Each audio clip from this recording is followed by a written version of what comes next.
अस्सलामुअलैकुम dear students, GK session के आज के लेक्चर में हम next past paper questions discuss करेंगे। सबसे पहले हमारे पास है सेकंड लार्जेस्ट डेजर्ट किसको कहते हैं। अरेबियन डेजर्ट जो है इसको वर्ल्ड्स सेकंड लार्जेस्ट डेजर्ट कहा जाता है। अब आपके माइंड में क्वेश्चन आएगा कि जो जनरल नॉलेज का हमारा ये सेशन है उसके सबसे जो पहले लेक्चर्स थे ना उसमें हमने ये चीज़ डिस्कस की थी कि पूरी दुनिया का सबसे बड़ा जो डेजर्ट है वो सहारा डेजर्ट है, उसके बाद सेकंड लार्जेस्ट गोबी डेजर्ट है। तो यहाँ पे अरेबियन डेजर्ट को क्यों मतलब हम वर्ल्ड्स सेकंड लार्जेस्ट डेजर्ट कह रहे हैं। तो एक बात याद रखिएगा कि वो क्वेश्चन किस कॉन्टेक्स्ट में पूछ रहा है, हमने उसके अकॉर्डिंग जो है वो आंसर देना है। समटाइम्स वो ये पूछता है कि वर्ल्ड्स लार्जेस्ट डेजर्ट कौन सा है, तो वो हम कहते हैं अंटार्कटिका।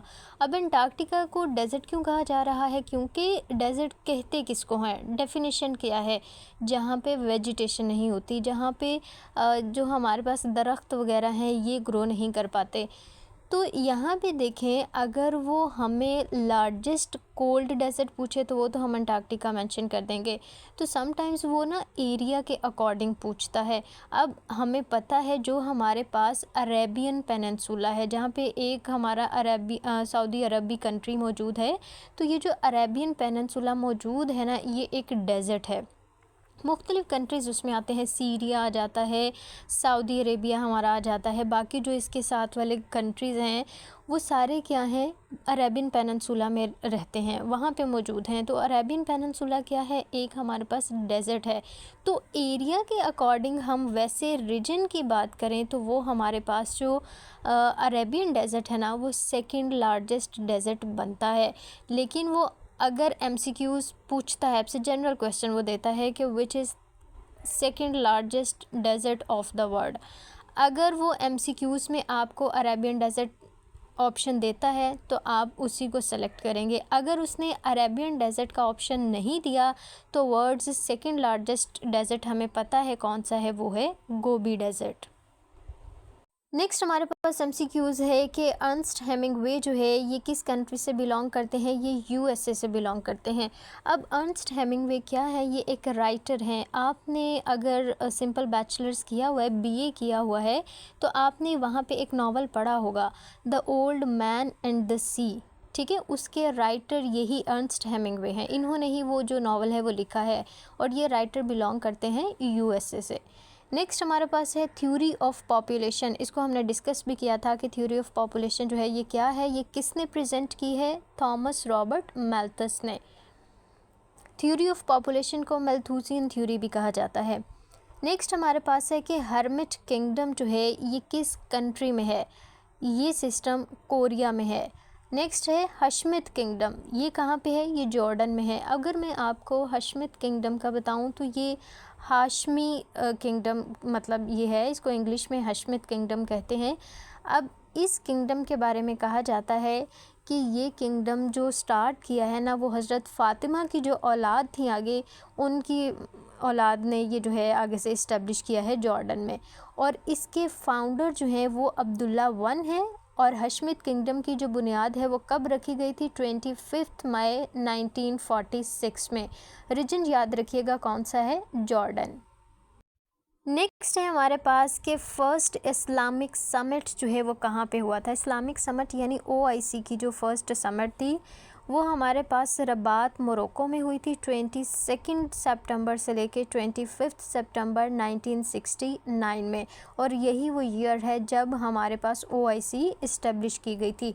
और इसकी हिस्ट्री भी हमने प्रीवियस लेक्चर्स में डिस्कस की है कि OIC जो है इसी वजह से इस्टेब्लिश की थी कि हमारे पास जो बैतुल मक़दस है वहाँ पे अटैक किया गया था इसराइल की तरफ से।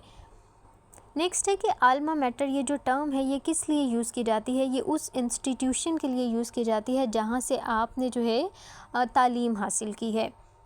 Arteries become hard due to, अब हमारे जो बॉडी है वहाँ पे जो ब्लड आर्टरीज़ होती हैं वो ब्लॉक हो जाती हैं, जिसकी वजह से कार्डियल अरेस्ट भी होता है, यानी कि हार्ट अटैक भी हो जाता है, आर्टरी ब्लॉक हो जाती है। वो किस वजह से हो जाती है, प्लाक जमा हो जाती है वहाँ पे। हम जो ऑयली चीज़ें वगैरह खाते हैं ना, तो वो जो हमारे पास फ़ैट होता है वो हमारी आर्टरीज़ में आहिस्ता आहिस्ता जमना शुरू कर देता है। जब वो उसमें जम जाता है ना, तो वो आर्टरीज़ हमारी हार्ड हो जाती हैं।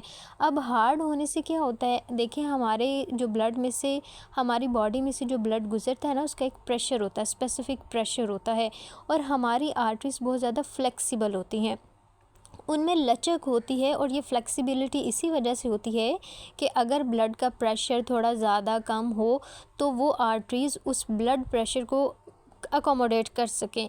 लेकिन जब इस प्लाक के जमने की वजह से हमारी आर्टरीज़ हार्ड हो जाती हैं, तो फिर क्या होता है कि जैसे ही ब्लड प्रेशर बहुत ज़्यादा होता है तो फ्लेक्सिबिलिटी नहीं रहती ना प्लाक के जमने की वजह से, तो वो फिर आर्टरी फट जाती है। ठीक है, तो ये इशू होता है। नेक्स्ट हमारे पास है वाइट गुड्स। वाइट गुड्स किसे कहते हैं? ये उन अशिया के लिए टर्म इस्तेमाल की जाती है जो ड्यूरेबल होती हैं, यानी वो ज़्यादा देर तक हम यूज़ कर सकते हैं। और दूसरी जो है कैटेगरी के, ये वाइट गुड्स की टर्म ना हम अपने उन अशिया के लिए यूज़ करते हैं जो हमारे पास थोड़ी साइज़ में बड़ी होती हैं और ज़्यादा देर तक यूज़ होती हैं, जैसे कि रेफ्रिजरेटर वगैरह, एयर कंडीशनर वगैरह जो है हम घरों में यूज़ करते हैं। नेक्स्ट है diabetes caused due to malfunctioning. Diabetes, ये जिसे हम शुगर ज़ियाबितीज़ के पेशेंट कहते हैं, ये पेंक्रियाज हमारी बॉडी का एक ऑर्गन है। ये क्या करता है? ये दो हार्मोन रिलीज़ करता है, एक होता है हमारे पास ग्लूकागोन और दूसरा होता है इंसुलिन। और हमें पता है कि ये डायबिटीज़ के जो पेशेंट होते हैं वो इंसुलिन हार्मोन के डिस्टर्बेंस की वजह से ही होते हैं। तो जब पेंक्रियाज मेल फंक्शन होगा, यानी कि वो अपनी ये जो सिक्रीशन है इंसुलिन की वो प्रॉपर नहीं करेगा, तो पेशेंट को क्या डिजीज़ होगी? Diabetes. Origin of game golf. Golf जो गेम है वो किसने ओरिजिन की? सबसे पहले किसने स्टार्ट की? स्कॉटलैंड ने। पाकिस्तान का पहला कमर्शियल बैंक कौन सा है? प्राइवेट बैंक HBL, हबीब बैंक लिमिटेड, और ये 1947 में ही इस्टेब्लिश किया गया था। Trachoma is disease of. Trachoma जो है ना, ये एक आई डिज़ीज़ है, आँख की। इसमें ये होता है कि आँख जो है वो थोड़ी रेड हो जाती है बैक्टीरियल इन्फेक्शन की वजह से। Another organ that filters blood. हमारी बॉडी के दो ऑर्गन हैं जो ब्लड फिल्ट्रेशन से एसोसिएटेड हैं। सबसे जो मेन रोल है ना वो लिवर का है, और लिवर के बाद सेकंड ऑर्गन आता है किडनी। ठीक है, ये दोनों याद रखिएगा। Exposure to sunlight provides. हमारी बॉडी जो है वो खुद ही एक विटामिन प्रोड्यूस करती है जब वो सनलाइट का उसको एक्सपोजर होता है। धूप में जब हम जाते हैं तो हमारी बॉडी जो है वो खुद ही ये विटामिन प्रोड्यूस करती है, और ये विटामिन D है। फर्स्ट वेस्टर्न साइंटिस्ट जिसने ये सजेस्ट किया था कि अर्थ जो है वो रिवॉल्व करती है सन के अराउंड, क्योंकि इनसे पहले यही कॉन्सेप्ट था कि हमारी अर्थ जो है, ज़मीन जो है वो साकिन है, बाकी सारी चीज़ें जो हैं वो ज़मीन के गिर्द रिवॉल्व करती हैं। लेकिन कोपर्निकस जो थे, ये वो साइंटिस्ट थे जिन्होंने ये कॉन्सेप्ट इंट्रोड्यूस किया कि सन जो है वो स्टैटिक है, वो साकिन है, और हमारी अर्थ और बाकी जितने भी प्लैनेट्स हैं वो सन के गिर्द रिवॉल्व करते हैं। विंड की जो स्पीड है वो किस इंस्ट्रूमेंट से हम मेजर करते हैं? अनामोमीटर से। पाकिस्तान ने चाइना को सबसे पहले कब रिकग्नाइज़ किया? जनवरी 1950 में, 1950, 4 जनवरी 1950 में। अब दूसरी वो और एक MCQs पूछता है कि मॉडर्न चाइना का जो है वो चाइना डे कब नेशनल डे होता है? तो ये 1 अक्टूबर, क्योंकि 1 अक्टूबर 1949 में जो है वो चाइना ने अपना ये मॉडर्न सिस्टम जो था, वो मॉडर्न चाइना जो था वो इस्टेब्लिश किया था 1949, 1 अक्टूबर। इसीलिए 1 अक्टूबर को चाइना का नेशनल डे भी कहा जाता है। इस पूरी दुनिया में दो ऐसे ममालिक हैं जिनको पाकिस्तान ने रिकग्नाइज़ नहीं किया। एक तो हमें पता है इज़राइल है, और दूसरा हमारे पास आर्मीनिया है।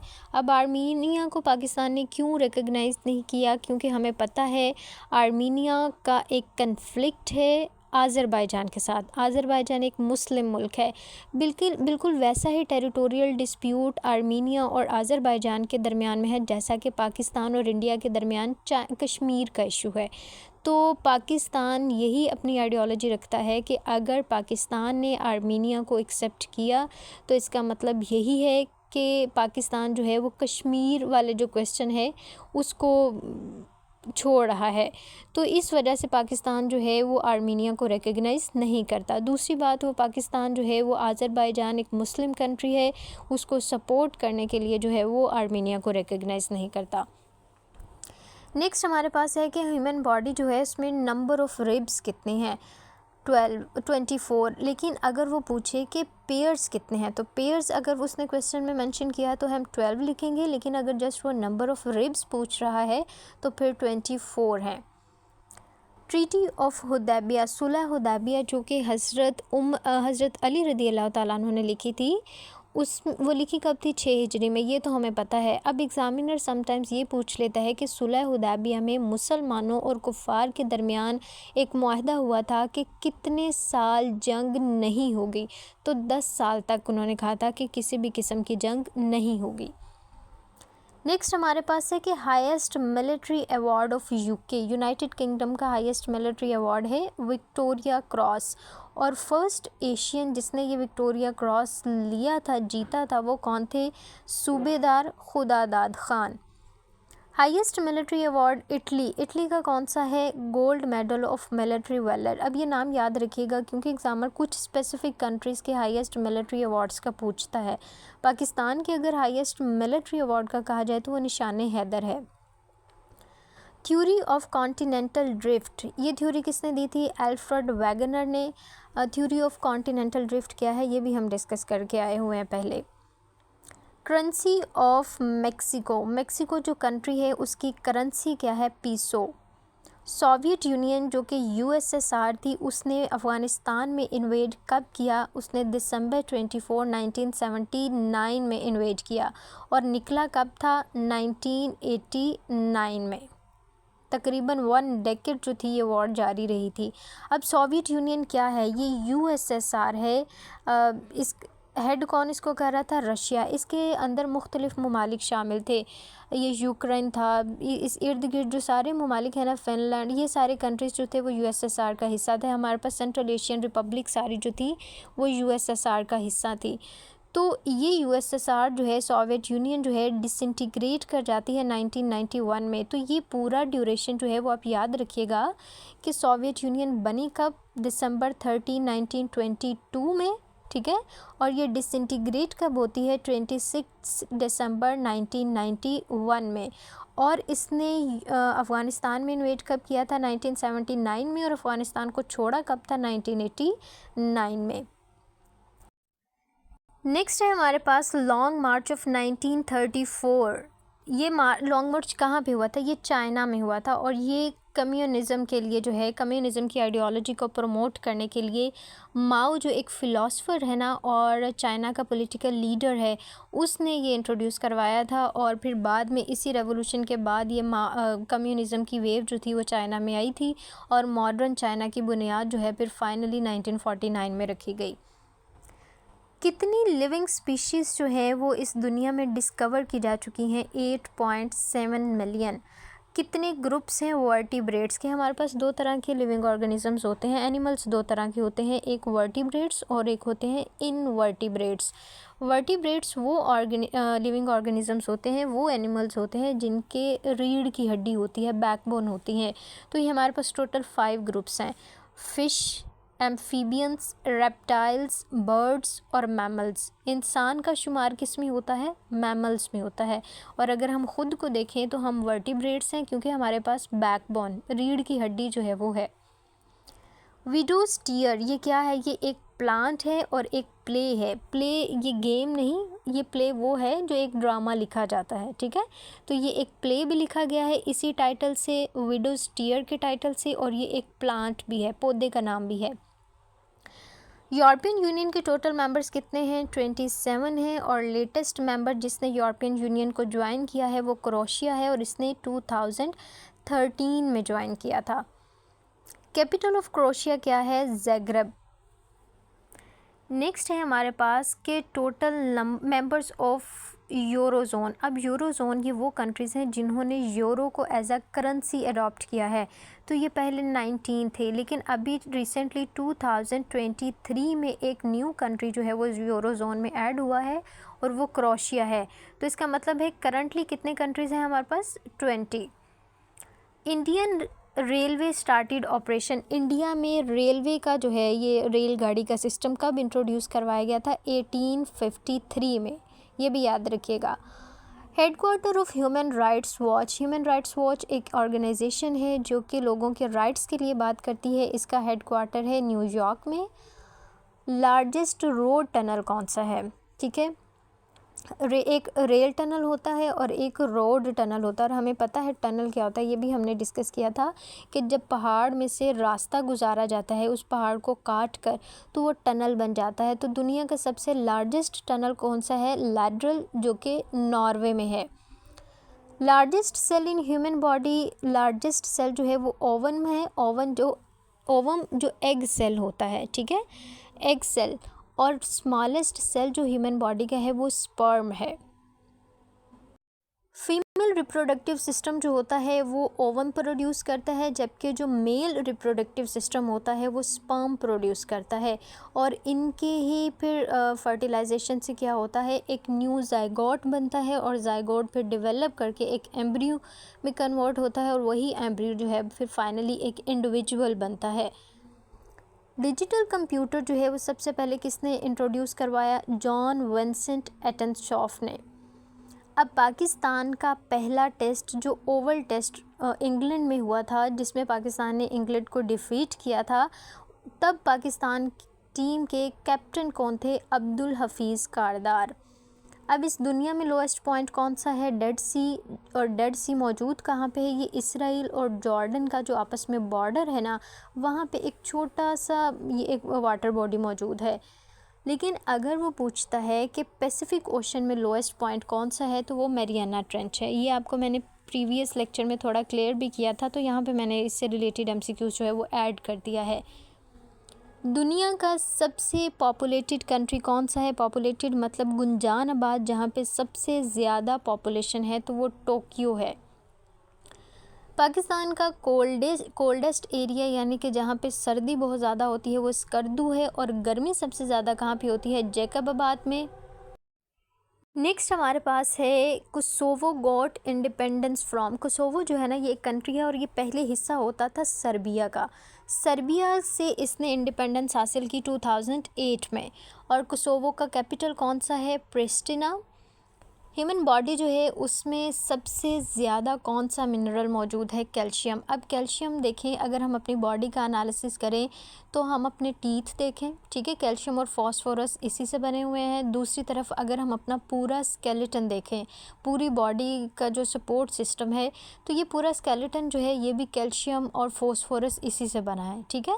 अब ये दो मेन मिनरल्स हैं जो हमारी बोन्स वगैरह को कंस्ट्रक्ट करते हैं, उसको बिल्ड करते हैं, एक फॉस्फोरस और दूसरा कैल्शियम। तो सबसे ज़्यादा ये मिनरल जो हमारी बॉडी में पाया जाता है तो वो कैल्शियम है। नेक्स्ट हमारे पास है गेट ऑफ टीयर्स किसे कहा जाता है? ये एक स्ट्रेट है, बाबुल मंदब स्ट्रेट, उसको गेट ऑफ टीयर्स कहते हैं। अब बाबुल मंदब स्ट्रेट की अगर हम लोकेशन की बात करें तो यमन जहाँ पे मौजूद है ना, अगर आपने वर्ल्ड मैप पढ़ा हुआ है तो यमन, वहाँ से एक नैरो पैसेज है जिसके ज़रिए हम रेड सी में एंटर होते हैं। ये मैंने आपको मैप के ज़रिए बताया भी हुआ है कि रेड सी कहाँ पे है। तो रेड सी में फिर एंटर होते हैं बाबुल मंदब स्ट्रेट के ज़रिए, और यही बाबुल मंदब स्ट्रेट जो है इसको गेट ऑफ टीयर्स कहते हैं। Indian state called communist state. अब इंडिया की ना एक स्टेट है जहाँ पे उसका जो लोकल गवर्नेंस का सिस्टम है ना, उसके अकॉर्डिंग उसको कम्युनिस्ट स्टेट कहा जाता है, तो वो केरला स्टेट है। First meeting of constituent assembly, Pakistan की जो पहली कॉन्स्टिट्यूएंट असेंबली बनी थी ना इंडिपेंडेंस के वक्त, जिसके सदर जो थे प्रेसिडेंट हमारे कायदे आज़म बने थे, तो उसका फर्स्ट सेशन जो था वो हुआ था 10 अगस्त 1947 में। और इसी फिर सेशन में जो है उन्होंने कहा कि हमारे प्रेसिडेंट कौन बनेंगे। फिर कायदे आज़म ने 11 अगस्त को जो है वो ओथ लिया था as a president of this constituent assembly. National flag जो है वो कब अडॉप्ट किया था? 11 अगस्त को, ठीक है। मैनोमीटर, ये एक और हमारे पास इंस्ट्रूमेंट है, इसको यूज़ किया जाता है प्रेशर मेजर करने के लिए। प्रेशर मेजर करने के लिए एक और हमारे पास इंस्ट्रूमेंट है बैरोमीटर, ठीक है। एक होता है मैनोमीटर और दूसरा है barometer. Cause of malaria, malaria जो है उसके पीछे जो रीज़न है, ठीक है, वो किसने डिस्कवर की थी? चार्ल्स लॉयस एल्फंस ने। ये एक फ्रेंच साइंटिस्ट हैं, उन्होंने डिस्कवर किया था कि मलेरिया की जो बीमारी होती है वो किसकी वजह से होती है। अब ये दो हमारे पास सिस्टम्स हैं, दो हमारे पास ऑर्गेनाइजेशंस हैं, एक आईएमएफ है और एक वर्ल्ड बैंक है। ब्रेटन वुड्स सिस्टम के अंडर जो है ये दोनों इंस्टीट्यूशंस बिल्ड किए हैं। अब इनको पाकिस्तान ने कब ज्वाइन किया था? इन दोनों सिस्टम्स को पाकिस्तान ने 11 जुलाई 1950 में जो है वो ज्वाइन किया था। यासिर अरफात जो है ये पैलेस्टाइन के लिहाज से बहुत ज़्यादा फेमस हैं, ये वहाँ के पॉलिटिकल लीडर थे। ये इनकी डेथ कब होती है? ये 11 नवंबर 2004 में जो है इंतकाल कर जाते हैं। बोल्शेविक रेवोल्यूशन ये रशिया में आया था, ठीक है, और इसको हेड किसने किया था? लेनिन ने। लेनिन जो है ये हमारे पास एक पॉलिटिकल फ़िलासफ़र है। अगर आप सीएसएस पीएमएस की प्रिपरेशन वगैरह कर रहे हैं तो वहाँ आपने पॉलिटिकल साइंस का सब्जेक्ट पढ़ा होगा। उस सब्जेक्ट में हम लेनिन की थ्योरी, लेनिनिज़्म पढ़ते हैं, तो वहाँ पे सारा डिस्कस किया जाता है कि बोल्शेविक रेवोल्यूशन वहाँ पे आया था और हेड किसने किया था? लेनिन ने। और ये कब आया था? 1917 में। नेक्स्ट एमसीक्यूज़ हमारे पास है लियाकत नेहरू पैक्ट। ये बहुत इंपॉर्टेंट है और ये बहुत दफ़ा पेपर में रिपीट हुआ है। लियाकत नेहरू पैक्ट जो है ना, ये इंडिया के लीडर थे नेहरू और पाकिस्तान के प्राइम मिनिस्टर थे लियाकत। इन दोनों के दरमियान साइन किया गया था दिल्ली में 8 अप्रैल 1950 में। ये डेट भी याद रखिएगा, लोकेशन भी याद रखिएगा, दिल्ली में ये साइन किया गया था। अब ये साइन क्यों किया गया था? राइट्स ऑफ माइनॉरिटीज़ को इंश्योर करने के लिए, क्योंकि अब देखें जब सेपरेशन होगी, इंडिपेंडेंस होगी 1947 के बाद, तो जो इंडिया थी ना वहाँ पे कुछ मुस्लिम्स एज अ माइनॉरिटी रह रहे थे और पाकिस्तान में कुछ हिंदूज़ वगैरह एज अ माइनॉरिटी रह रहे थे। तो दोनों जो कंट्रीज़ थे उनके लीडर्स ने ये पैक्ट साइन किया कि हम अपने अपने मुल्क में मौजूद रिलीजियस माइनॉरिटीज़ को उनके प्रॉपर राइट्स, उनको प्रोटेक्शन जो है वो प्रोवाइड करेंगे। तो इसीलिए ये पैक्ट साइन किया गया था।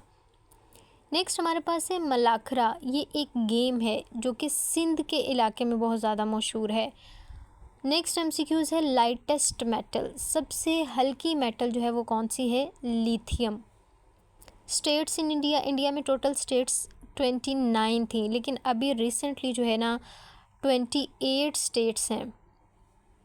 जिना जो है कायद-ए-आज़म हमारे, उन्होंने कब ऑल इंडिया मुस्लिम लीग को ज्वाइन किया था? 1913 में, लखनऊ में। और जिना ने कांग्रेस को कब लेफ़्ट किया? 1920 में। ये भी बहुत इंपॉर्टेंट एमसीक्यूज़ है। फर्स्ट मीटिंग जब जिना और गांधी आपस में मिले थे, पहली दफ़ा उनकी मुलाकात हुई थी, तो जो लखनऊ पैक्ट नहीं साइन किया 1916 में, उसी दौरान जो है ये दोनों आपस में मिले थे। वाशिंगटन जो है वो कब चीफ़ कमांडर बने यूएसए की आर्मी के? 1775 में। अब ये देखें, जॉर्ज वाशिंगटन, जिनको फादर ऑफ रेवोल्यूशन भी कहा जाता है, फादर ऑफ अमेरिकन रेवोल्यूशन, क्योंकि इन्होंने ही फिर बाद में जो है अपनी आर्मी के ज़रिए जो कॉलोनी, वहाँ पे कॉलोनी बनाई हुई थी ना ब्रिटेन ने, उसके अगेंस्ट जो है फिर उन्होंने मूवमेंट चलाई थी, रेवोल्यूशन लेके आए थे कि नहीं, हमें जो है यूएसए को आप इंडिपेंडेंट बनाएं और आप जो है यानी ब्रिटेन जो है वो यहाँ से चला जाए।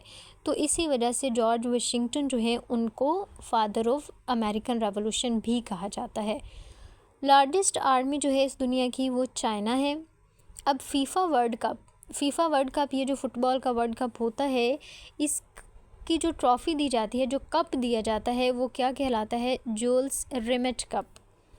अब एंजाइम्स जो हैं ये किससे बने होते हैं? ये प्रोटीन से बने होते हैं और प्रोटीन के बेसिक यूनिट, फंडामेंटल यूनिट क्या है? Amino acids.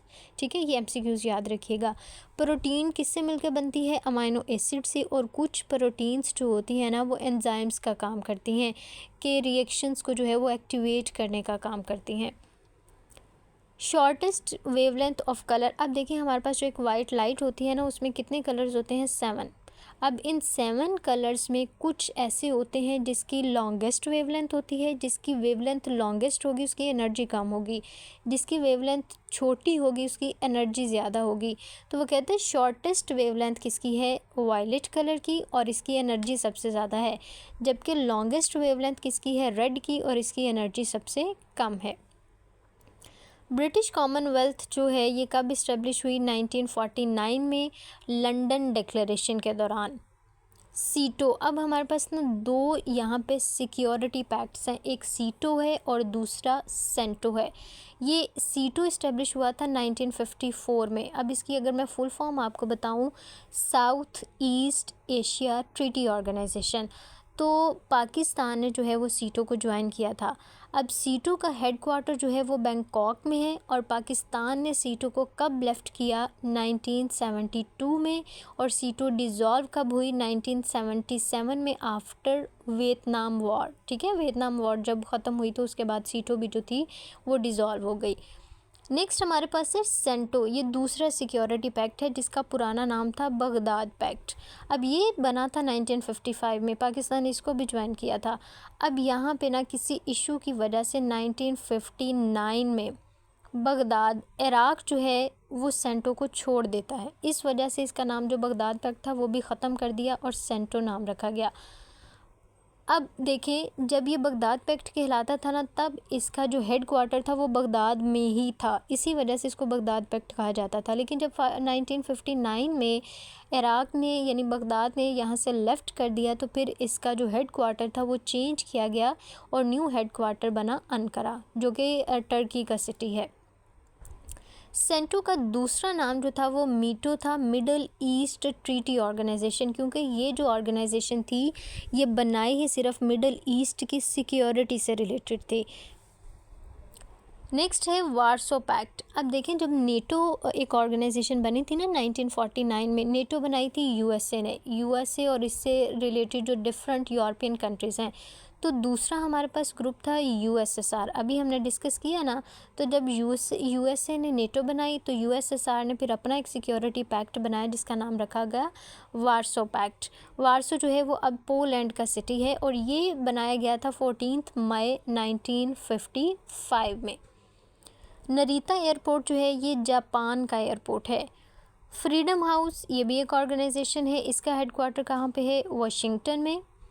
मॉडर्न एस्ट्रोनॉमी के जो फादर हैं वो किसको कहा जाता है, निकोलस कोपर्निकस। और इसकी रीज़न भी हमें पता है क्यों कहा जाता है, क्योंकि निकोलस कोपर्निकस ने फर्स्ट टाइम ये चीज़ इंट्रोड्यूस करवाई थी कि सन स्टैटिक है और बाकी सारे प्लैनेट्स जो हैं और स्टैटिस्टिकल बॉडीज़ जो हैं वो इसके गिर्द रिवॉल्व करती हैं। Largest river of Europe, Europe का सबसे बड़ा दरिया वोल्गा रिवर। नूर महल ये एक हिस्टोरिकल हमारे पास मॉन्यूमेंट है, ये कहाँ पे है, ये बहावलपुर में है। एल्बर्ट आइंस्टाइन ये किस कंट्री से बिलोंग करते थे, ये जर्मनी से बिलोंग करते थे। नेक्स्ट हमारे पास है कि ह्यूमन बॉडी का सबसे बड़ा ऑर्गन बड़ा ग्लैंड कौन सा है। ग्लैंड हमें पता है क्या होता है, जो कोई सिक्रीशन सिक्रीट करता है, कोई हार्मोन सिक्रीट करता है। और लिवर हमारे पास जो है वो लार्जेस्ट ग्लैंड है। स्मॉलेस्ट ग्लैंड पाइनियल ग्लैंड, ये बिल्कुल छोटा सा है एक पाइनियल ग्लैंड, चावल के दाने की साइज़ है इसका, ठीक है, चावल के दाने जितना, और ये हमारे ब्रेन में मौजूद है।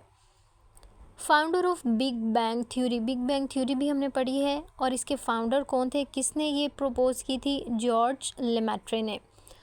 फर्स्ट वुमेन जिन्होंने माउंट एवरेस्ट जो है वो क्लाइम की थी, तो जापान की एक क्लाइंबर थी जिनको टैबे, उन्होंने ये सबसे पहले जो है वो माउंट एवरेस्ट को सर किया था। शालामार गार्डन जो है ये किसने कंस्ट्रक्ट करवाया था, शाहजहां ने। और कब कंस्ट्रक्ट करवाया था, 1642 में।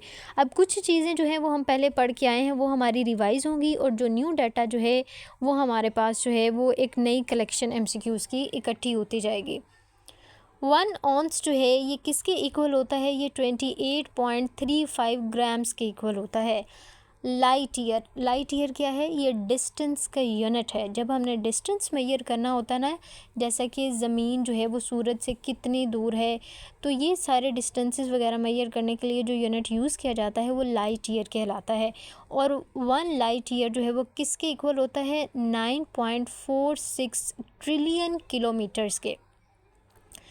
बादशाही मस्जिद जो है ये किसने इस्टेब्लिश करवाई थी, ये औरंगज़ेब ने 1673 में। दुनिया का हाईएस्ट कैपिटल कौन सा है, यानी कि बुलंदी पे जो कैपिटल मौजूद है, दारुल खिलाफा जो मौजूद है, तो वो लापाज है। लापाज बोलीविया का दारुल हुकूमत है, कैपिटल है। और बोलीविया जो है ना ये साउथ अमेरिका का एक कंट्री है। बलूचिस्तान का सबसे जो लॉन्गेस्ट रिवर है वो हिंगोल है, दश्त रिवर और पराली रिवर। ये पाकिस्तान के ही दो दरिया हैं और ये बलूचिस्तान में मौजूद हैं।